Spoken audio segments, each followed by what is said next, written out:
Your call may be monitored or recorded. 877-937-1039, the number to get live, to get local, to get interactive as we talk our OCD habits. Jacob checking in Lancaster. I don't know if this could count. I like being on time for everything. Like, if I had to be at my job at like 8 o'clock at night, I try to be there 30 minutes early.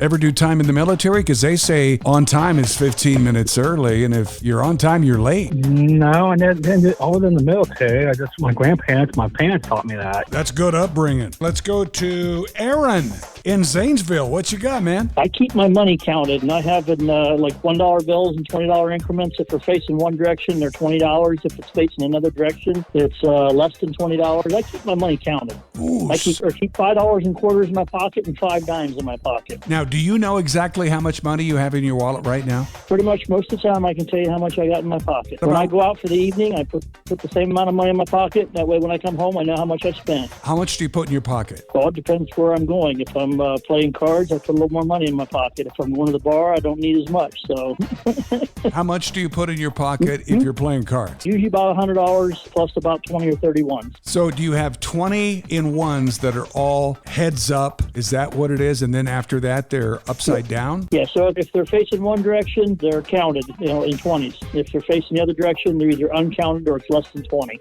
Wow. That's a great one. And that's also pretty doggone smart. I've never heard of anybody doing that. So when I go to the bar and my beer is $2 and a quarter, and I give them 2 ones and a quarter, I know how many quarters I've spent for the evening, so I know how many beers I drink. Dude, you've opened up my mind. I've got a whole new world to think about now. My wife thinks I'm crazy for doing that. Well, you know what? We all have a little crazy in us, but that's the first time I've ever heard anybody do that. I was explaining to her at the kitchen table the other day, she needed some change or whatever, and I pulled out money out of my pocket. She was wondering why I give her a whole pack here. It was already in 20s. That's crazy, man. The Ride Home with Woody. Call Woody now at 877-937-1039. A Maverick.